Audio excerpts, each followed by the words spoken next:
An old man lived alone near the forest and accidentally noticed some strange sleeping bags in a pond.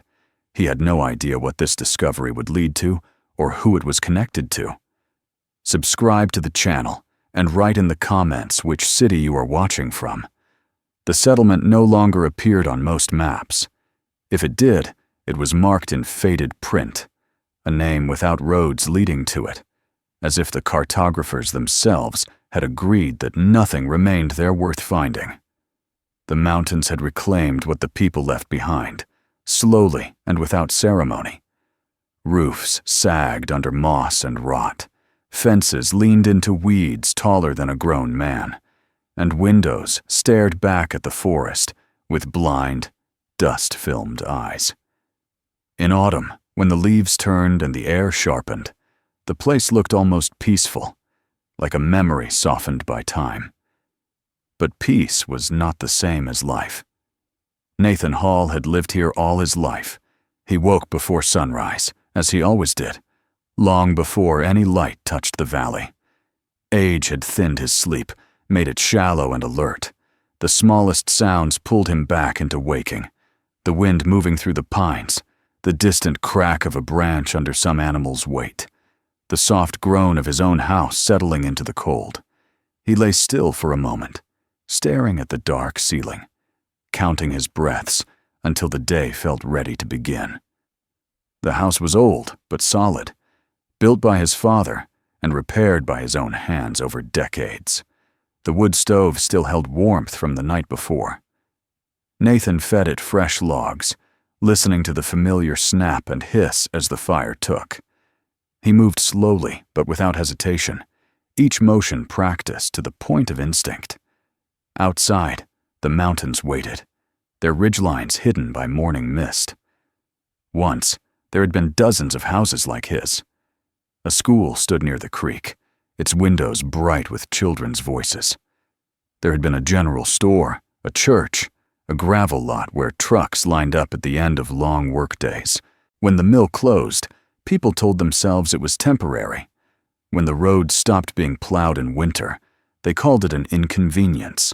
When the mail came less often, they said it was progress. One by one, families packed up and left, chasing jobs and certainty in places where the lights stayed on and the roads were always clear. Nathan stayed. His wife had wanted to leave once. He remembered the night she said it, standing in the kitchen with her coat still on, snow melting into dark spots on the floor. She spoke about hospitals closer than 2 hours away, about grandchildren she wanted to know someday, about not wanting to grow old surrounded by empty houses. He listened. He always listened. But something in him could not imagine a life away from these trees, these slopes, this quiet that felt earned rather than imposed. She died before they ever decided. Cancer, quick and merciless. Nathan buried her on the ridge overlooking the creek, where the ground stayed dry and the sun reached even in winter. After that, the question of leaving lost its urgency. His children came for a while, tried to convince him. Then they stopped trying. Then they stopped coming. Cities claimed them fully, as cities tend to do. Years passed. The settlement emptied completely, until Nathan became what little remained. Officially, no one lived there anymore. But the forest knew better. Nathan's days followed the same rhythm they had for years. He split wood, checked traps though he rarely set them anymore, repaired what weather and animals damaged. He walked the old paths through the trees, not because he needed to, but because he wanted to be certain they were still there. He spoke little, but his silence was not loneliness. It was a conversation with the land, one he understood better than words. The only person who came regularly was Thomas Gray. The forest ranger arrived in a battered green pickup that announced itself long before it appeared, its engine echoing faintly through the valley. Thomas was younger than Nathan by nearly 20 years, though the mountains had carved their own lines into his face. He wore the uniform loosely, as if it were something he could take off and forget once he left the road.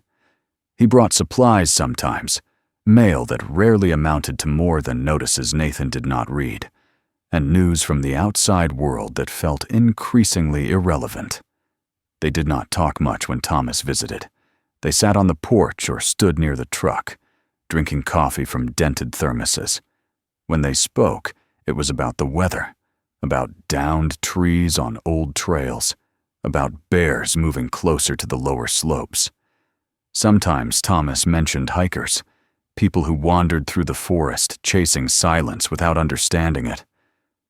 "Most of them don't know what they're walking into," Thomas said once, watching the tree line as if expecting it to answer.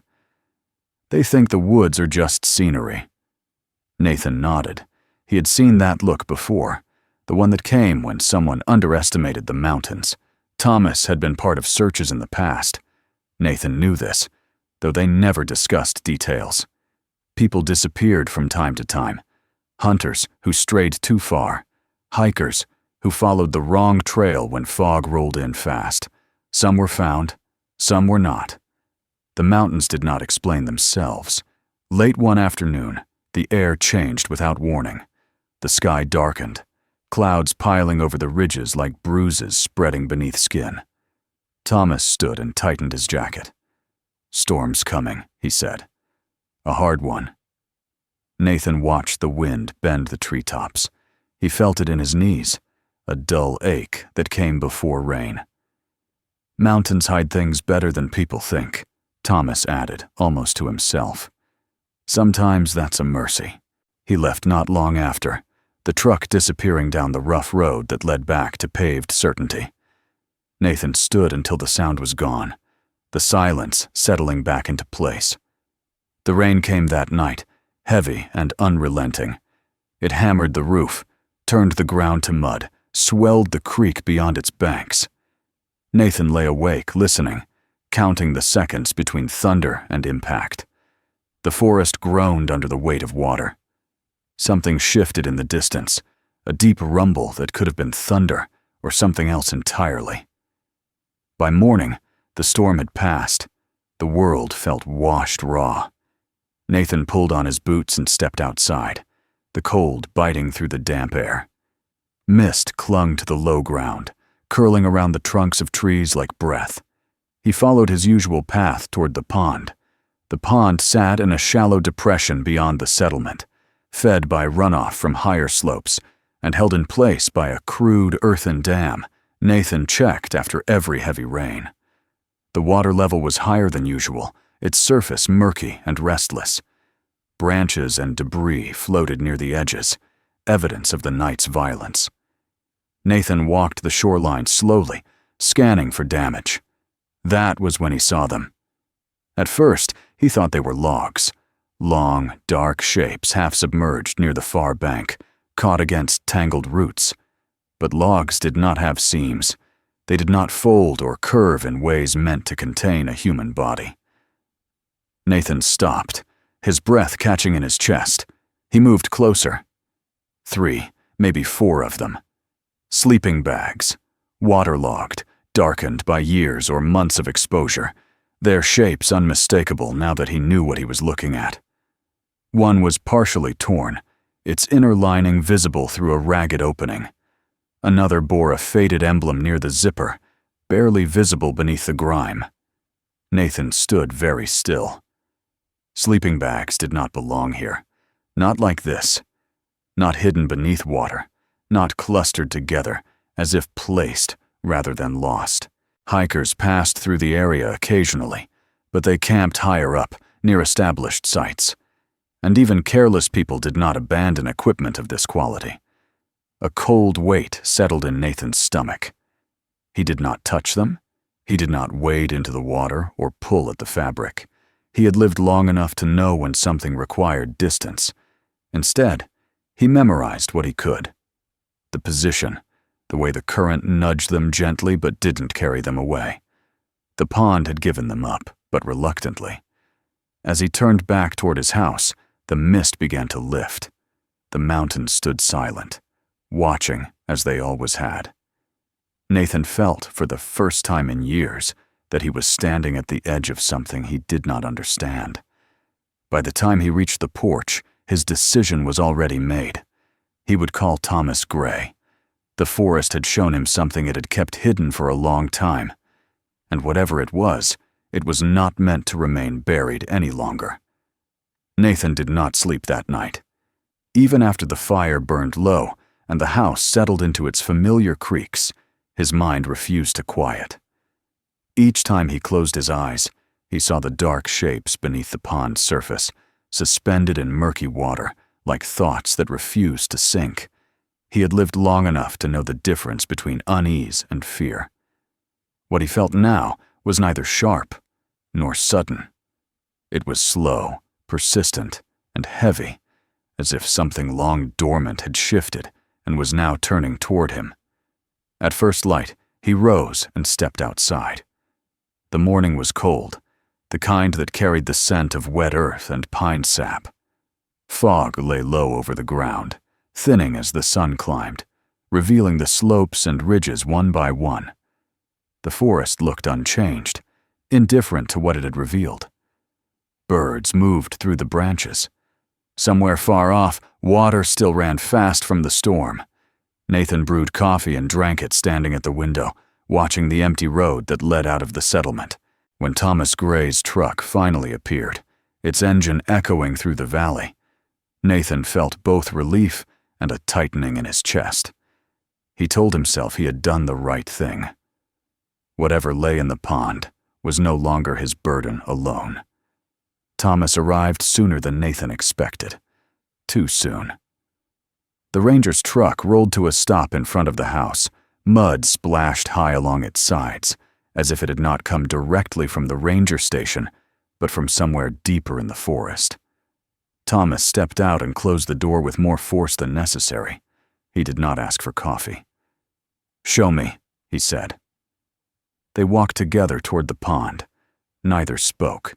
The fog had thinned further, leaving the water exposed and dull beneath the pale sky. The sleeping bags were still there, shifted slightly by the current, but held fast against the roots and debris. Thomas stopped at the edge of the bank. He stared down at the water for a long moment, his face unreadable. Nathan watched him closely. He had expected surprise, maybe confusion. What he saw instead was recognition. "They shouldn't be here," Nathan said quietly. Thomas exhaled slowly, as if bracing himself. "No," he replied. "They shouldn't." He crouched and reached into the water, gripping the nearest bag by the edge. The fabric sagged heavily as he pulled it free, water pouring from it in a steady stream. He did not look inside. He did not hesitate. "These are old," Thomas said. "Training equipment. We used to run exercises out this way years ago. Someone must have dumped them." Nathan frowned. He stepped closer. From where he stood, he could see the stitching, the reinforced seams, the quality of the material. This was not disposable gear. It was the kind people trusted their lives to. Thomas pulled the others free, one by one, stacking them on the damp ground. As he lifted the third bag, the torn fabric caught on a root and widened slightly. For a brief instant, Nathan saw what lay beneath the outer shell. Not insulation. Cloth. Dark. Folded. Marked with something that looked like lettering. Thomas moved quickly. Too quickly. He folded the torn section inward and turned the bag away from Nathan's view. "I'll take care of this," he said. "No need to involve anyone else." "Tom," Nathan said, using his name aloud for the first time in years. "Those aren't—" "They are what I say they are," Thomas cut in, his voice sharper than Nathan had ever heard it. He avoided Nathan's eyes as he hauled the bags toward his truck. "Old. Useless. Left behind." Nathan felt a flicker of anger, quickly overtaken by something colder. He knew Thomas well enough to recognize when the man was lying. It was not the lie itself that troubled him most, but the reason behind it. Thomas loaded the bags into the truck bed and covered them with a tarp. His hands shook as he tied it down. When he turned back, his expression had softened, but the strain remained. "Don't worry about this," he said. I'll dispose of them properly." He climbed into the truck and drove away without another word. Nathan stood by the pond long after the sound of the engine faded. The water rippled gently, as if nothing had disturbed it. But the bank felt different now, exposed and empty, in a way it had not been before. That evening, Nathan returned to the pond alone. He walked the shoreline, studying the mud where Thomas had stood. There were marks there now, footprints he did not recognize, deeper and wider than Thomas's boots, overlapping in places, partially washed away by the receding water. Nathan crouched and traced them with his eyes, following their direction along the bank and into the trees. Someone else had been here. Over the next few days, the forest changed in subtle ways. Nathan noticed tracks where none should have been, a broken branch near the trail leading to the pond. A faint smell of smoke one morning, gone by the time he reached the source. He told himself these things could have innocent explanations. The forest was never truly still. But the feeling in his chest grew heavier. Thomas did not return. The radio crackled occasionally with routine ranger chatter, but Thomas's voice was absent. Nathan tried calling the station using the old landline that barely worked. No answer. When he finally reached another ranger days later, the man sounded distracted. "Thomas, he's out on assignment," the voice said. "Backcountry patrol. He'll check in." Nathan did not believe him. One afternoon, two men appeared near the settlement. They arrived in a newer truck, white and unmarked, and parked near the road, as if uncertain whether to proceed. Nathan watched from his porch as they stepped out, surveying the area with a carefulness that felt practiced rather than curious. They introduced themselves as geologists. They spoke about soil samples, watershed studies, erosion patterns. Their words flowed smoothly, but their eyes did not linger where geologists' eyes should have lingered. They asked about the pond. Nathan answered carefully. He told them it was old, fed by runoff, nothing unusual. One of the men nodded, making notes on a clipboard that remained blank. As they turned to leave, the second man glanced toward the trees and paused. His gaze fixed on something Nathan had almost forgotten about. The old camera hidden among the branches near the pond, its lens angled toward the water. The man walked over without asking and lifted the camera free.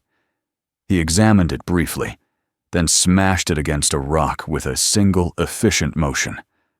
Plastic cracked, glass shattered. Nathan felt a surge of anger, sharp and sudden. "That belonged to my son," he said. The man shrugged. "Shouldn't leave junk lying around." They drove away without apology. That night, Nathan retrieved the film canister he had removed from the camera days earlier, a precaution he had taken without fully understanding why. He held it in his hands, feeling its small weight, knowing it contained something someone did not want seen. Thomas's absence stretched on. Days became weeks. The ranger station eventually announced that Thomas Gray had failed to report back from patrol. A search was mentioned. No one came. Nathan understood then that the sleeping bags were not an isolated discovery. They were a thread, and someone had been tugging at it for some time. The forest had given up one secret, and others were moving quickly to push it back under. He packed supplies that night, choosing carefully what to bring. He did not tell himself exactly where he was going, but he knew.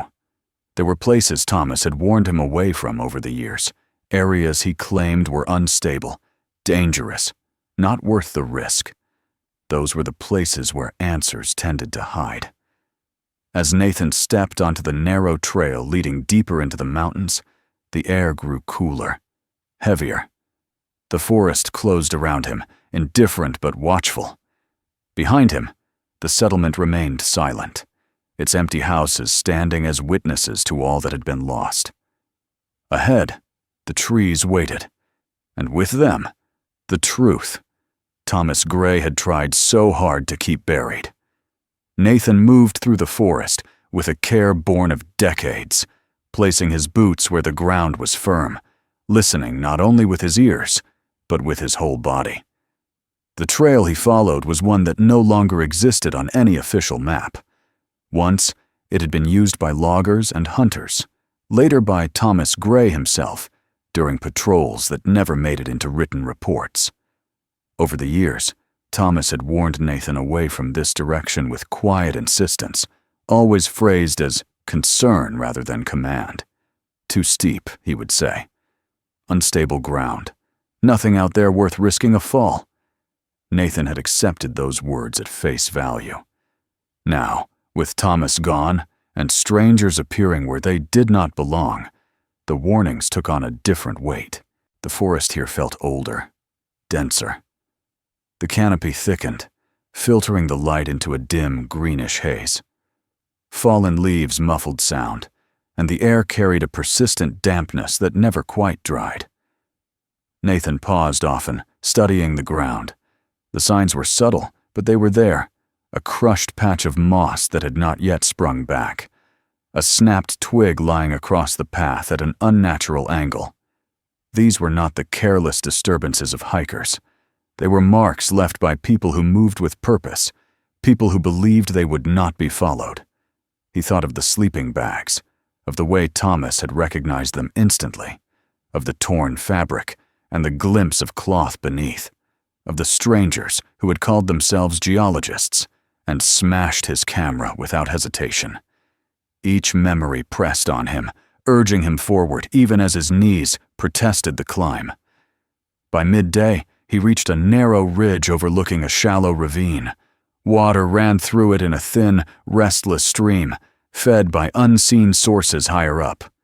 The banks were steep, slick with mud and leaf rot. Nathan crouched and studied the ground near the water's edge. There were footprints here, clearer than the ones near the pond. Heavy boots, more than one set.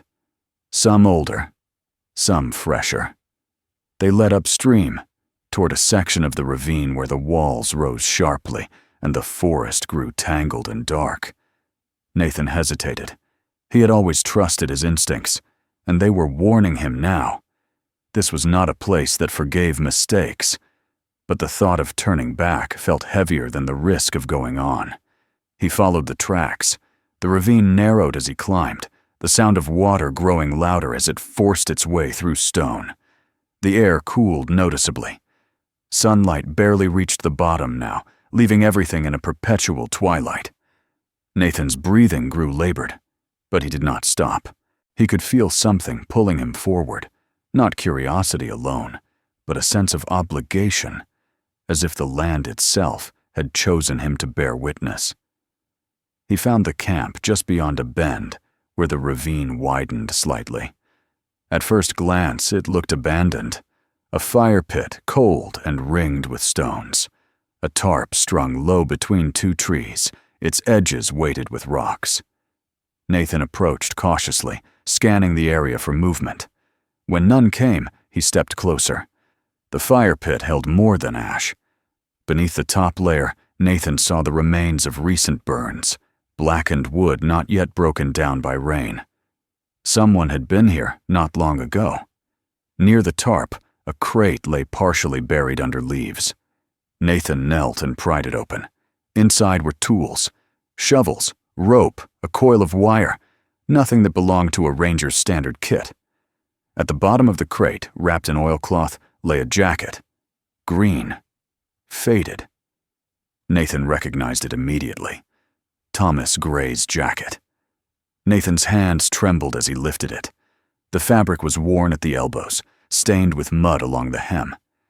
Inside the pocket, he found a small notebook bound in cracked leather. Thomas's handwriting filled the pages, neat and precise. The words pressed firmly into the paper, as if written by someone afraid they might disappear. Nathan closed the notebook without reading it. Not yet. He needed to understand where he was before he understood what Thomas had written. He moved deeper into the ravine, following a faint path that led away from the camp. The ground grew uneven, broken by exposed roots and loose stone. After several minutes, he saw it. The cave entrance was partially hidden by vines and fallen branches. From a distance, it looked like nothing more than a shadow in the rock face, an irregular dark shape where the stone dipped inward. Up close, it was unmistakable. The opening was large enough for a man to crawl through, its edges smoothed by water over time. Nathan stood at the threshold, the notebook heavy in his pocket. Cold air drifted out from the cave, carrying a smell that made his stomach tighten. Damp earth. Stone. And something else beneath it, something faint but unmistakable. He did not go inside. Instead, he backed away slowly, memorizing every detail.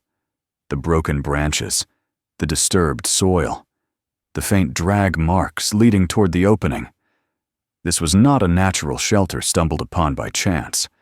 This was a place that had been used, deliberately and repeatedly. As he made his way back down the ravine, Nathan's thoughts churned.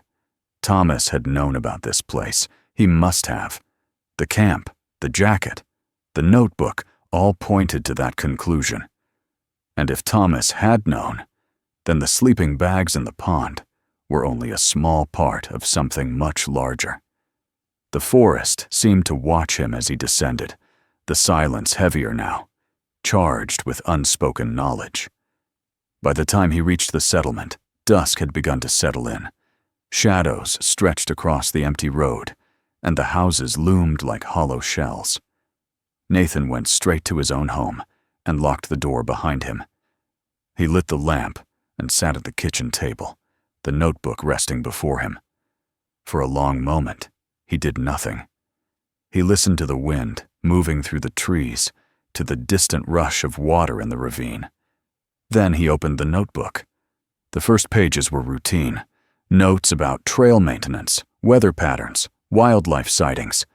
Thomas's voice came through clearly, steady and methodical. Nathan turned page after page, reading more quickly now, until the entries changed. Dates appeared that Nathan recognized. Years ago, around the time a group of hikers had vanished from the region, a story that had circulated briefly before fading into rumor. Thomas wrote of heavy rain, of a search cut short by conditions deemed too dangerous. He wrote of finding something he had not been looking for. Further on, the writing grew less orderly. Words pressed closer together. Sentences trailed off. Thomas described a discovery in the ravine after a storm, bodies trapped where the earth had given way, their gear scattered, their escape cut off by rising water. He wrote of fear, not of punishment, but of consequence, of what would happen if the authorities descended on the area, bringing roads, machines, and crowds into a place that had only just begun to heal from human absence.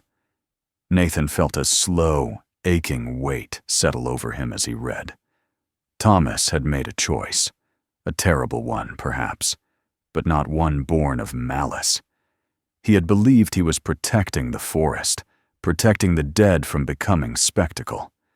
The last entries were dated only weeks ago. Thomas wrote of the pond, of changes in water level, of equipment resurfacing where it should not. He wrote of others noticing, of pressure building. His final words were brief. The water is giving it back. If I don't fix this, someone else will. And they won't care what it costs. The entry ended there. Nathan closed the notebook, his hands resting flat on the table. Outside, night had fallen completely. The forest pressed in close, its darkness unbroken by any light but his own. Thomas Gray had disappeared, and with him, the fragile balance he had tried to maintain. Now the truth was loose in the mountains, and men willing to break cameras and lie about their purpose were already moving to contain it. Nathan understood then that he was no longer just a witness. He was the last person left who could decide what happened next. Nathan read the notebook again from the beginning, this time slowly, as if the words themselves might shift if he looked at them too quickly. The house was silent except for the faint ticking of the old clock on the wall and the steady murmur of the forest outside, a sound that had once brought him comfort and now felt like a presence pressing close. Thomas Gray's handwriting filled the pages with a steadiness that contrasted sharply with the weight of what was written there. Each line felt deliberate, as if Thomas had known that someone else might one day read these words, might need them to make sense of what he himself could no longer carry. At first, the entries were ordinary: dates, weather reports, notes about fallen trees and eroded trails. Thomas had always been meticulous, the kind of man who believed that order was a form of respect, both for the job and for the land itself. Nathan could almost hear his voice in the margins, calm and factual, describing a world that still made sense. But as the pages turned, the tone shifted, almost imperceptibly at first. The weather entries grew longer, the descriptions of storms more detailed. Rainfall measured not just in inches, but in consequence. Then came the date that made Nathan's breath catch. It was the autumn from several years back, the season when the mountains had swallowed a group of hikers and given nothing back in return. Nathan remembered the helicopters then, the brief influx of people and noise, the way the search had ended quietly, not with answers, but with resignation. Thomas had been part of that effort. He had come by afterward, sat on the porch with Nathan, and said only that the forest had been unforgiving that year. In the notebook, Thomas told the rest. He wrote of a storm that had come faster than predicted, rain driven sideways by wind that howled through the ravines like a living thing. He described the search teams being pulled back, the official decision made that continuing would risk more lives than it might save. Thomas obeyed the order, but he did not stop looking.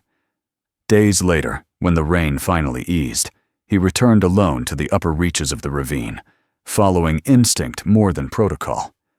That was where he found them. The entry did not dwell on details, but it did not hide them either. Bodies trapped where the earth had collapsed beneath their feet. Gear tangled in roots and stone, evidence of desperate choices made as water rose and escape routes vanished. Thomas wrote of standing there for a long time, unable to move, the realization settling in that these people had not simply disappeared. They had died slowly, surrounded by stone and darkness, waiting for help that never came. Nathan felt a tightening in his chest as he read. He imagined Thomas there, alone with the dead, the weight of that knowledge pressing down on him in a way no uniform or authority could relieve. Thomas wrote of the call he should have made, of the procedures he was trained to follow. He also wrote of what would come after: the roads cut into the mountains, the heavy equipment, the crowds drawn by tragedy, the forest opened and scarred in the name of recovery and explanation. He had seen it happen elsewhere. He knew how quickly a place could lose whatever quiet dignity it had left. He chose silence. The notebook did not frame the choice as noble. Thomas did not excuse himself. He wrote of doubt, of nights spent listening to the wind and wondering whether the dead would forgive him for what he had done. He described returning to the ravine, moving what he could, trying to give the bodies a place where they would not be disturbed. He wrote of sinking gear into water, believing that time and nature would erase what he could not bear to see exposed. For a while, it worked. Years passed. The forest settled. The water levels shifted with the seasons, but never enough to reveal what Thomas had hidden. Nathan realized now that the pond had been chosen deliberately, not out of convenience, but out of calculation. A place where runoff collected, where currents moved slowly, where objects could be swallowed and held without traveling far. Then the entries changed again. Thomas began writing about unease, about noticing small signs that things were not as stable as he had believed. Unusual erosion after storms, shifts in the pond's banks, equipment surfaces appearing where none should have been. He wrote of others asking questions, of visitors whose interest did not align with their stated purpose. He did not name them, but Nathan recognized the pattern now. The most recent pages were written in a hurried hand, the lines slanting unevenly, as if Thomas had been writing in poor light or under strain. He described the sleeping bags surfacing, one by one, after a season of heavy rain. He wrote of his fear that the forest was undoing his work, returning what he had tried to keep hidden. "If I don't take control of this, someone else will," Thomas wrote, "and they won't care what they tear apart to get answers." The final entry was brief, no date, just a few words pressed hard into the page. "I should have spoken sooner. Now it's too late to do it cleanly." Nathan closed the notebook and sat back, the weight of it pressing into his palms. The house felt smaller now, as if the walls themselves were listening. Outside, the forest continued its endless conversation, indifferent to the choices men made within it. He understood Thomas's fear. He even understood his reasoning. But understanding did not ease the sense of wrongness that had settled over him. 10 people had died, and their families had lived with unanswered questions because one man believed he knew what was best. Now Thomas was gone, and the consequences of that decision were unfolding regardless. Nathan stood and walked to the window. The moon was rising over the ridge, pale and distant. Somewhere out there, the ravine waited, unchanged by human guilt or justification. And somewhere else, men who called themselves geologists were moving through the forest with intentions far removed from respect or restraint. The radio crackled suddenly, breaking the silence. Nathan turned toward it, his heart quickening. A voice came through, distorted by static. "Gray still unaccounted for. Search suspended until morning. Repeat. Search suspended." Nathan reached out and turned the volume down. He felt a deep, quiet certainty settle in him then. Thomas was not coming back. Whether he had collapsed alone in the forest, fallen into the ravine he knew too well, or been silenced by those who wanted the truth buried again, the result was the same. The responsibility had passed. Nathan gathered the notebook, Thomas's jacket, and the film canister from the broken camera. He laid them out on the table, considering each item as if it were a piece of a larger mechanism whose function he was only beginning to understand. He knew what the next step would be, even if he did not yet know how he would take it. Before dawn, he returned to the ravine.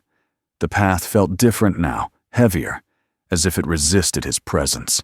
The cave entrance loomed dark and silent, the cold air flowing out of it steady and unchanging.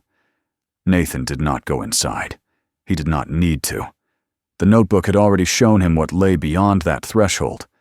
Instead, he stood there for a long time, listening. The sound of water moving through stone echoed faintly from within, a reminder that the mountains were never truly still. They shifted, they eroded, they revealed what they chose to reveal, regardless of human plans. As the first light touched the treetops, Nathan turned back toward the settlement. He knew that he could not remain a passive observer any longer. Silence, once a refuge, had become a burden. Thomas had chosen to carry it alone, and had been crushed by its weight. Nathan would not make the same mistake, but he also knew that truth, once released, could not be guided gently. It would move through the mountains the way water did, carving its own path, indifferent to the damage left behind. By the time he reached his house, the decision was no longer a question of whether to act, but of how. And that choice, he understood, would define not only what happened to the secrets buried in the forest, but what kind of man he would be in the final chapter of his life. Nathan did not rush his decision.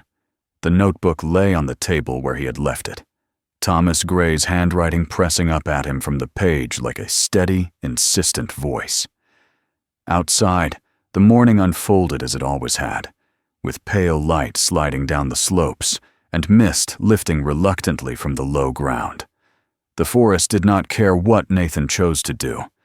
It would continue its slow work of growth and decay regardless. That knowledge, strangely, brought him calm. He spent the day as he normally would have, splitting wood, checking the perimeter of his land, walking the familiar paths between trees he had known since they were saplings. Each action felt deliberate, as if he were saying goodbye to a way of living rather than simply passing time. He noticed things he had not paid attention to in years, the way the creek cut a new line through the soil after the last storm, the absence of bird calls in certain stretches of forest, the faint hum of insects returning as the sun warmed the air. By afternoon, clouds began to gather again over the higher ridges. Nathan felt the pressure change in his chest and joints, a reminder that weather ruled this place far more than people ever had. He returned to the house and sat at the kitchen table, the notebook open before him. He read the final pages once more. Thomas's words no longer felt like an accusation or a plea. They were simply what they were, the record of a man who had tried to hold back consequences and had failed. Nathan closed the notebook gently, running his fingers over the cracked leather cover. He thought of Thomas standing alone in the ravine years ago, faced with a truth that demanded action no matter the cost. He thought of the families who had waited for answers that never came, of the sleeping bags rising silently to the surface after years beneath dark water. Nathan knew he could go down the mountain. He could drive to the nearest town, speak to the authorities, hand over the notebook, the film, everything he had found. The forest would fill with people again. Roads would be widened. The ravine would be mapped, excavated, dissected. Reporters would come. Names would be spoken aloud. The truth would be cataloged and archived, stripped of its weight, and turned into a sequence of events. He also knew what would be lost. The quiet that had allowed this place to heal, however imperfectly, would vanish. The settlement would become a landmark, a footnote in someone else's story. The dead would be reduced to evidence. Thomas would be remembered not as a man who loved the forest, but as a ranger who broke the rules. Nathan did not believe Thomas had been right, but he was no longer certain that revealing everything would be right either. As dusk approached, Nathan gathered the notebook, the jacket, and the film canister, and carried them outside. The sky darkened gradually, the clouds thickening until the world felt enclosed, intimate. He walked toward the pond, his steps slow and measured. The water was higher again, the recent rains feeding it steadily. The surface reflected the dimming sky, broken only by occasional ripples where insects touched down. Nathan stood at the edge for a long time, listening to the sound of water moving against the bank. He thought of how easily it had hidden what Thomas sank there, how patiently it had waited before giving anything back. He built a small fire near the shore, choosing a spot where the wind was low. The flames caught quickly, the dry wood crackling as it burned. Nathan sat on a fallen log, the notebook resting on his knees. When he finally placed it into the fire, he did so without ceremony. The leather curled and blackened. Pages caught and burned, Thomas's careful handwriting dissolving into ash. Nathan watched until nothing remained but embers and drifting sparks. He fed the fire the jacket next, then the film canister, listening as plastic warped and collapsed under heat. When the fire died down, Nathan scattered the ashes into the pond. They spread across the surface briefly before sinking, disappearing into the dark below. The water accepted them without reaction. Night settled fully then, the clouds thick enough to obscure the stars. Nathan remained by the pond until the cold seeped into his bones. He felt empty, but not regretful. What he felt was finality. The next morning, Nathan did not wake at his usual hour. When he did wake, the light was already high, filtering through the trees. He dressed slowly and walked back to the pond, as he had done countless times before. He sat on the same fallen log, his gaze fixed on the water's surface. There were no shapes beneath it now, no dark outlines caught on roots, only water, moving gently, reflecting the forest above. Nathan closed his eyes. They found him later that day, when a passing ranger came to check on the settlement after days without radio contact. Nathan was seated by the pond, his back straight, his hands resting on his knees, as if he had simply paused to rest. His face was calm, his eyes open, reflecting the gray sky above. The ranger called his name once, then again, before understanding there would be no answer. The official report was brief. Natural causes, advanced age, no signs of struggle. Within weeks, the settlement was marked once again as uninhabited. Nathan Hall became another name added quietly to local records, a final resident who had chosen not to leave.